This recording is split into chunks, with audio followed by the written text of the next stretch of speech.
How to unblock Pocket Option account. Open the Pocket Option website or app. Try to log in to your account.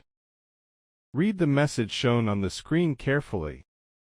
Check your email inbox for any message from Pocket Option. Look in the spam or junk folder if no message appears. Find out the reason mentioned for blocking your account. Go to the Contact or Support page on the Pocket Option website. Click on the Live Chat or Email Support option. Write a clear message explaining that your account is blocked by mistake. Include your account email and any requested information. Attach identification documents if support asks for them. Wait for a reply from the Pocket Option support team. Follow any steps they give to verify your account or confirm your identity.